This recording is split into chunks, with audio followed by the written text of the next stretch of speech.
my job.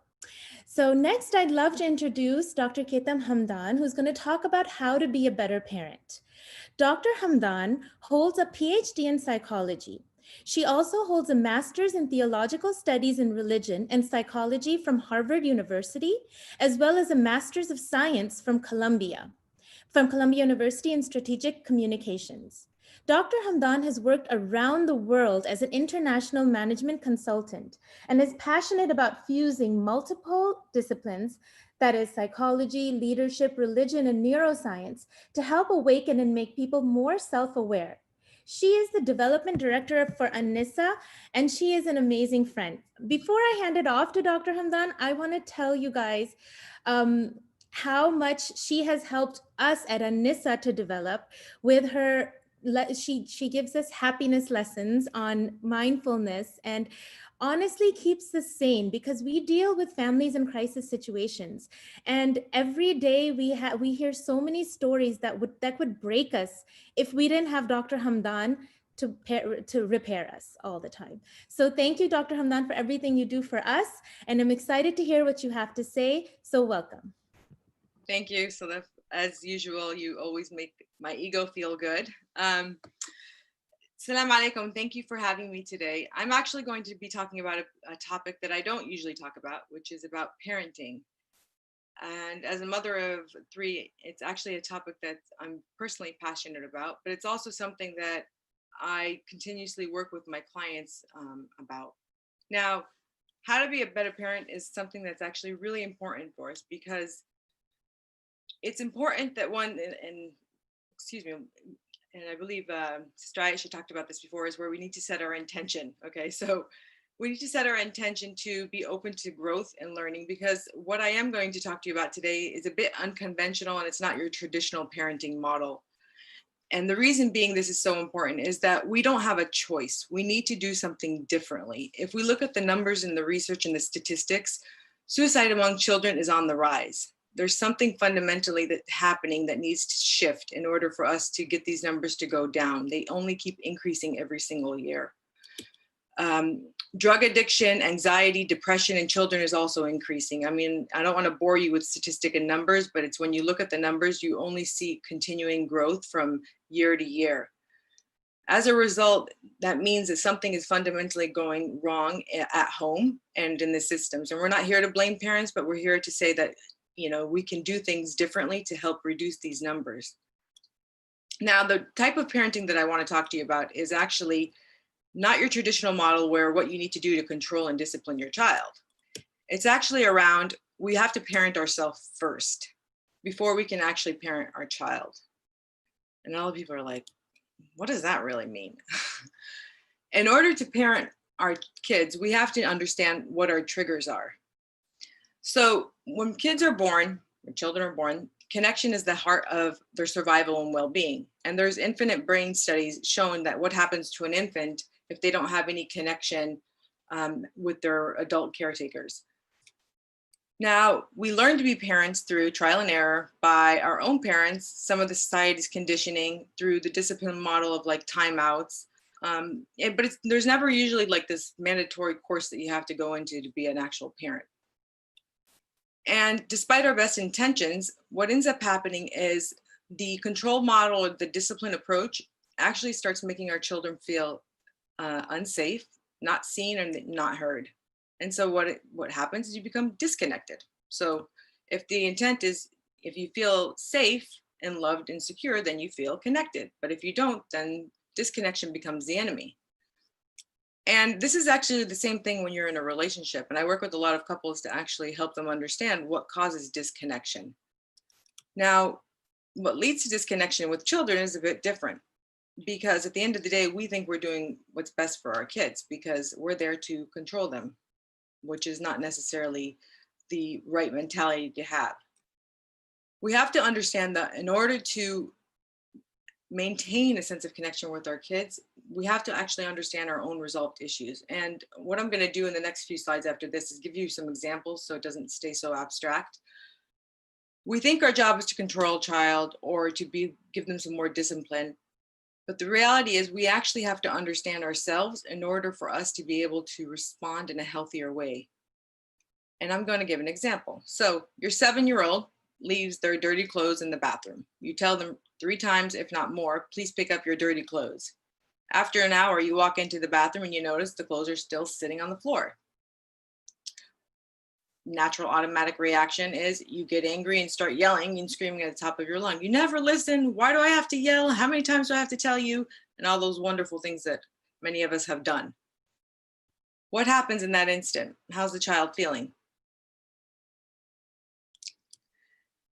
The thing is that the intention is right in terms of you need to discipline the child because they didn't pick up the kids. But when you end up yelling and screaming and telling the child you never listen, there's an actual criticism there coming out. And what we criticize our kids about is actually a window into our own unresolved issues.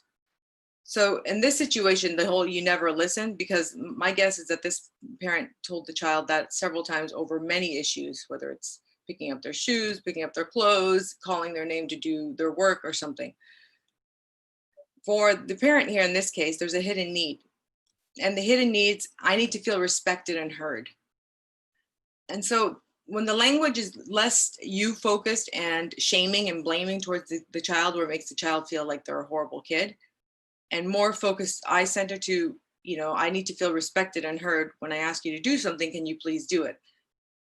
It ends up being a very different conversation and a very different outcome. Now, I know firsthand as a mom that when I'm able to do this, because I don't do this all the time, but I need to do a better job of it, that I can actually have a more likely to get what I want. The problem becomes is that many of us don't understand what we need. And so if you find yourself repeatedly telling your child, you never listen, you never listen, you never listen, it probably, if that's more of your go-to, then chances are you probably have a need around being respected and heard. And if you own that need and feeling, you can actually then calm yourself down so you can then actually talk to the child more calmly and in a more effective way. Now, another thing is when we react, we can actually have an understanding into a window into our feelings. So for another example is your child can't find his backpack or his shoes. The go-to phrase is, you're always losing things. We're going to be late. I'm just going to leave you here. And the parent storms out. In this situation, what's really going on for the parent, if they actually take the time to pause and catch themselves, because a lot of times we're just automatically reacting, is we have an opportunity to actually understand what are we feeling. And the parent in this situation, they're feeling stressed because they have to get to work on time. And they're also feeling, I don't want to be a bad parent and get you late to school. But that language is actually not coming out. What's coming out is a lot of shaming and blaming towards the child and making the child feel disconnected from the parent.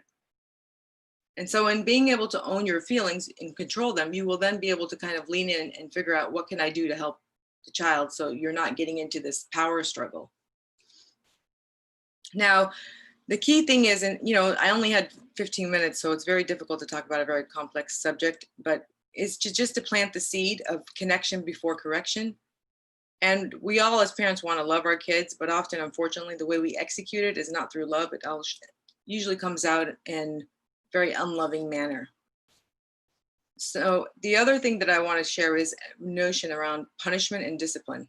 I'm not saying that kids they definitely need punishment, or not punishment, they definitely need some type of discipline, but not where you make them feel bad for who they are, because it doesn't resolve the actual issue. And, one of the things that I used to do in the beginning, because I was told it was the best thing to do, is timeouts. Now, through different brain studies that they've done, they've actually found that timeouts can actually be very harmful to a child, to the fact that they actually found that timeouts can actually be equivalent to a spanking. And the reason being is that in those moments, you're not connecting with the child when they're in the timeout. Misbehavior equals a need. The child has some type of need that's not being met. And so when you put them in timeout, it ends up not addressing the need. It just ends up punishing them for what they do need. And this is an example of a brain study that was shown that when emotional connection isn't happening, it does impact their brain development. It's in the form of, the actual, the extreme neglect. The size of the brain is smaller, their comprehension and the gray matter is smaller. So they're now starting to do more and more neuroscience studies on this to be able to have data to actually show more concrete proof and not just be this kind of difference of opinions of discipline and styles. All right, do timeouts work? Your child hits his brother and you put him in timeout. Now, and I've done this. The irony is that how does the timeout actually solve the problem? You punish the child, but you don't solve the issue. And this is where we need to lean in and figure out and actually try to understand our child. We can't do that if we don't understand ourselves, because if you're just too busy reacting and getting angry and not leaning into your child to help remedy the situation, you're just actually creating more and more disconnection. This is an example. Instead of a timeout, they say try a time in. So in this situation where the child hit his brother, or the one child hit another one, something you could say is, wow, you seem really frustrated. And then maybe even take it a step further and try to understand, because some kids can't articulate what they're feeling. Were you envious your brother finishes Legos first? So you have an opportunity to kind of get behind and get the child to understand why they're actually acting out what they're feeling, which is going to lead to more connection versus just putting them in timeout where they actually are going to feel isolated and alone. And it doesn't remedy the problem. Next time, I did this to my son, and then 10 minutes later, after he was out of timeout, he was hitting his brother again. So you're more likely to get somewhere where you can correct the behavior if you're connecting first. Now, another example is labeling the behavior, not the child. And this was something actually that someone pointed out to me, and I realized, I've heard different parents will be like, oh, he's a bad kid. And it's usually because they did something bad. You hit your brother, you're a bad child, and we mean well by it, but at the end, what ends up happening, it becomes the child takes on that label and starts believing it. It becomes a self-fulfilling prophecy. So it's very important to separate the behavior from the child. So when you do something bad, you say, hitting is bad, you're a good kid. It's very important to differentiate. So then the child doesn't take those labels and overlay them as their sense of self. And these are some examples that I put, like hitting hurts, we don't hit, hitting is bad, but you're a good kid. And then you have to connect before you correct, because if you just go in and start trying to correct, it just falls on deaf ears. And so the child, I can see that you're upset and frustrated. Grabbing something out of your brother's hand is not nice. Taking things without asking is bad, but you're a good kid. It sounds, some people are like, oh, that sounds kind of cheesy, but it's actually necessary so the child doesn't internalize your own language as upon them. Burping in my face is bad. Burping is bad behavior. I love you. You're a good kid who can do good things. And then once you connect, you can then correct. But it's most of the time we're coming in and we're just telling them, don't do that. Don't do this. You're, bad. And so what ends up happening is improvement isn't made. I feel like I'm saying a lot of different things here, and it's hard when you're not receiving feedback, but I just wanted to share these examples because, I see the consequences of these in the adults that I treat, is that when growing up, they heard that they were a bad kid because they did hit their son. So they took it on upon themselves that they're a bad person, when in reality, they might have done bad things, but overall we're all good people. And so it's very important to separate those two, because the shame around being bad and the undoing that long-term is very difficult. Now, here's another example. When your child says, you don't love me, the natural reaction is to say, well, that's ridiculous. Of course I do. And when you do that, what you're doing is you're immediately dismissing what your child is actually trying to say. Now, you can't lean in and figure out what your child is trying to say if you don't understand yourself. It actually takes you calming down and being curious, saying, okay, what's going on here? Something else is going on here. Let me validate what's going on to my child. So what you could do is try to tell the story. So in this case, the child is mad because you said no, and then they take that as you don't love me. So you kind of will tell your child is, when I say no, it feels like I don't love you. It feels that it's basically a bad thing that big. So I hear you. So you're not dismissing the child. You're not kind of telling them, oh, you're being ridiculous. You're actually trying to understand why they're saying you don't love me, which is very different, and it takes effort. All right. In summary, we need to learn about ourselves first. And I can't emphasize the notion of connection before correction. in order to put your ego on the side, you actually have to know what is your ego and what are your triggers. And instead of labeling your child as, let's avoid labeling our child as good or bad, because then it doesn't resolve the things that are happening.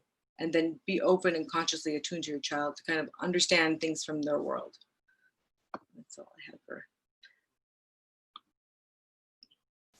Thank you.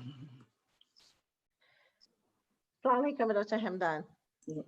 So I have a quick question to ask you. What is the right age to start disciplining our children?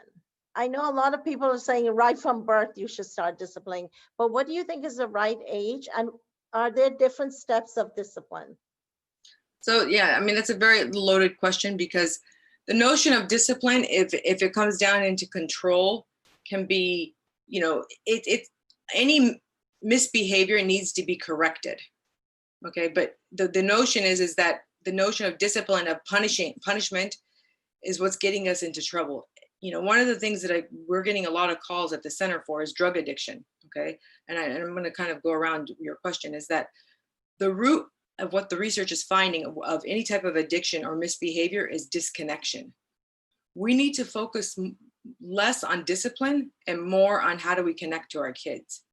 You can connect, the discipline happens through the connection, and that's from birth to adulthood. It's not a time frame. Are there appropriate things to do? There's different models. I mean, a lot of people will tell you start a timeout at the age of 2, but if you understand the concept of what timeout, how it can actually hurt the child, you don't focus on using timeouts. You focus on how do I connect with my child, and then correct the behavior. And so, like I said, that's a long-winded response to yours, but it's a very different model. Dr. Shefley is one of the ones who pioneered this notion of conscious parenting.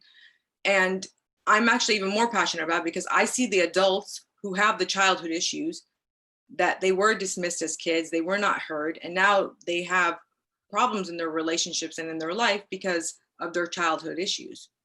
So as parents, if we actually take the approach of understanding ourselves better, we can actually then connect with our kids to actually help them make better choices.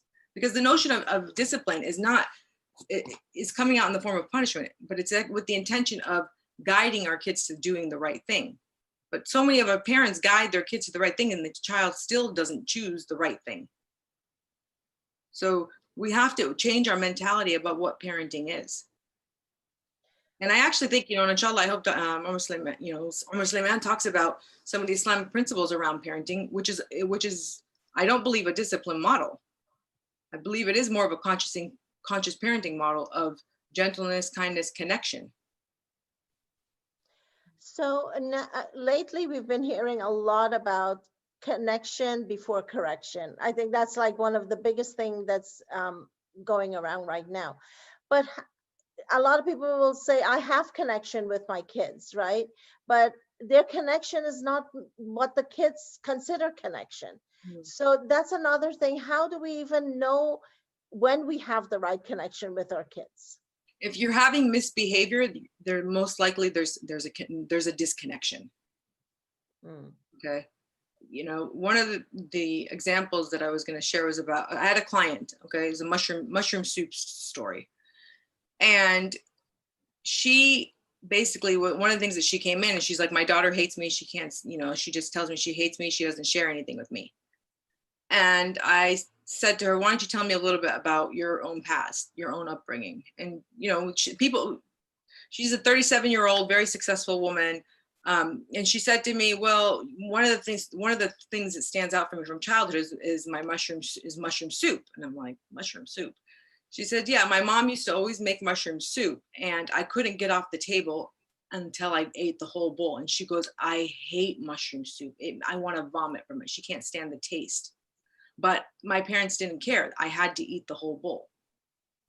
And so unconsciously, what she didn't realize is that she was parenting the way her parents parented her, which is she kept making her daughter do things that her daughter didn't want to do. She thought she was looking out for her best interest, and I ended up having a session with both of them. And the key insight was that the daughter was like, my mom doesn't know who I am or what I like. It's like, if I don't do what she wants, then there's no discussion. And so we all mean well. We want to give our kids the best, but we also have to understand why we do things the way we do and how it leads to our past, and then also realize how it's impacting those around us. Does that answer your, give you Yeah, some? it does. Yeah. It does. But a lot of the cases, like that we get at An-Nisa even, um, the biggest complaint that parents have is that my kids don't listen to me, right? The thing that really bothers me that parents says the most is, I know my child better than he knows himself. This is such I mean, it's across the world that everybody thinks that, right? I know what's good for my child. Nobody can tell me what's good for my child. How does that affect a child or even the parents psychologically? Well, when a child feels unheard, the misbehavior will, uh, I'm not a big Freud fan, but Freud always said it. It's that people don't remember their past or don't understand things. They'll act out what they feel. Okay. Mhm. So if a child doesn't feel that their voice is heard or respected, it will show up in terms of misbehavior. So what I've noticed is that parents dismiss all this stuff, but then when the child is now 15, 16 and sneaking out and doing drugs or, drinking alcohol, now all of a sudden they're coming to therapy trying to get help because they thought everything that they thought they was best for their child is no longer working.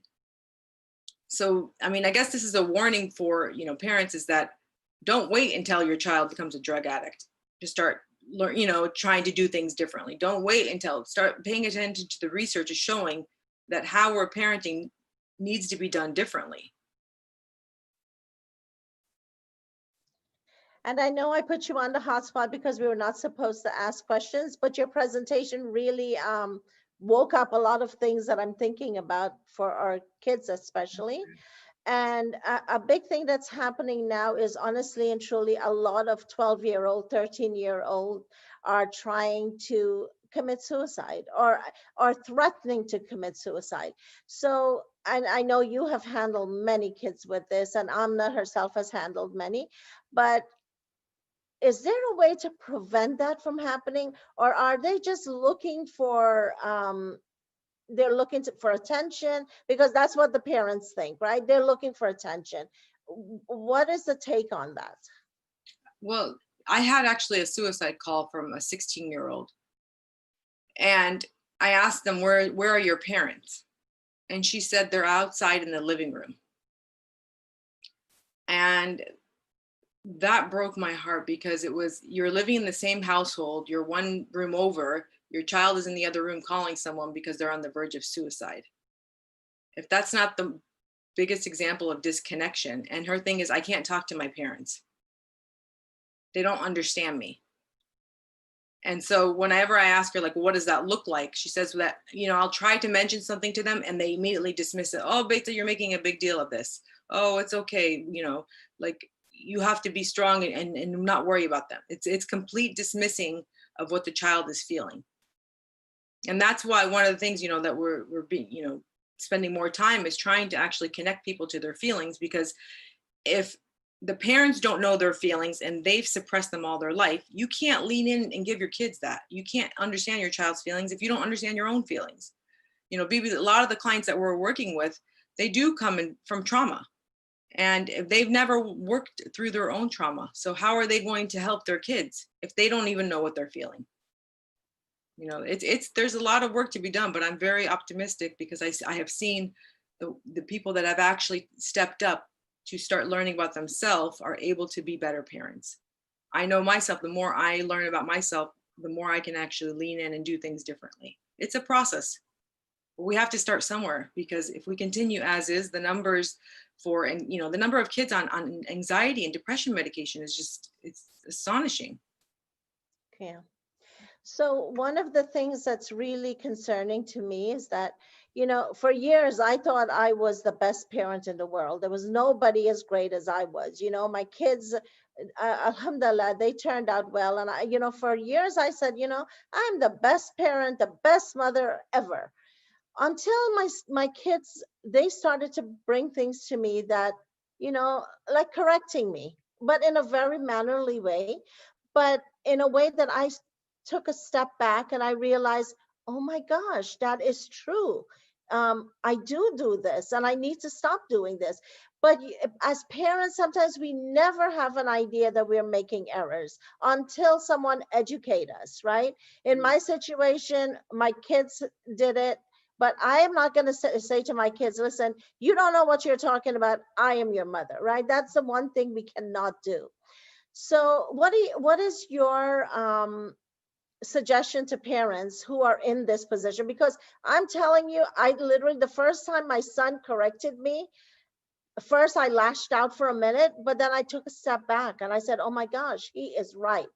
And I have learned from it. And now they correct me all the time, but that's besides the point. But what do you think is that, what's your suggestion, advice to parents who get this, that happens to them? Well, it has to, you know, like, and I think it goes back into having the intention to grow. One of the things is that we think that we were already parented, we were controlled. Now it's our turn to kind of be the boss. We have to change that mentality. It's not a top-down hierarchy of like, I'm the authority figure, you're my, you know, subordinate, and you have to do as I say.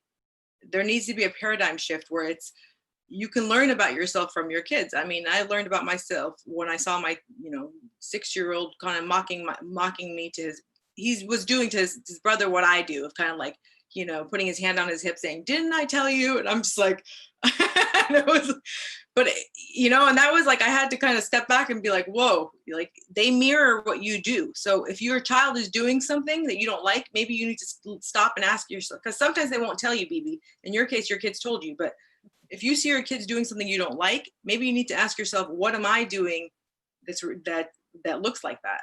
Because a lot of times they're going to do what you do, not what you say. You know, if you're not praying and you're telling your child to get up and pray, they're not going to pray. Yeah. If you're not being kind and speaking softly and you're telling them, oh, use your inside voice, they're not going to use your inside voice. So we need to, this is what I'm saying. It's a very different mindset of parenting, where you're looking at yourself and taking responsibility for yourself first in order to be more effective with your kids. It's not a top-down like control model. Mhm. And I think that old saying, I know my grandparents said it, my mom said it, and I say it all the time, the kids do what they see. And I think a lot of us as parents, we kind of forget that, right? And then we just expect them to do better, but they're not seeing better, you know?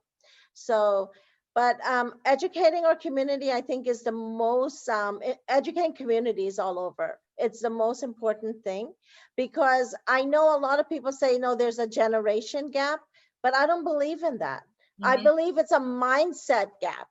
I really do, because I know I am from a generation, I've seen other parents who are from my generation, and they don't behave like I do, or they don't behave like half of the people that, you know, so we're like a 50-50. We're trying to keep up with our kids. Some people don't want to keep up with their kids. So where is the generation gap? No, I believe that it's a mindset gap. Some of us never want to move ahead. We never want to say, you know, we need to develop. Our kids are growing, we need to grow too. It's like simple internet, right? A lot of parents don't even know what their kids are doing on the internet. No. You know, they're 12-year-old, they're 13-year-old. So I think that's a big part of educating ourselves, is a big part of proper parenting. Yeah, and I remember when, you know, my children are obsessed with iPads and games, and I remember reaching out to one of my mentors, and who's a famous child psychologist, and he said, look, if you ban them from it, it's not going to solve the problem. Hmm.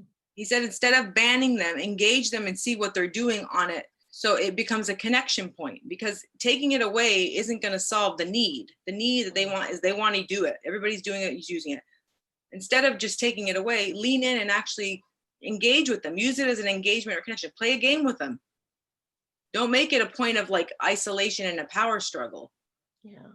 And then you'll be able to get more from that, and then you can use that. He said, and so if you have someone who's trying to friend them or chat with them or do something that's not safe, that's a teaching opportunity, because you're engaged with them. You can be like, oh, okay, let's not accept friend requests from people we don't know, as opposed to kind of like, no, don't do this.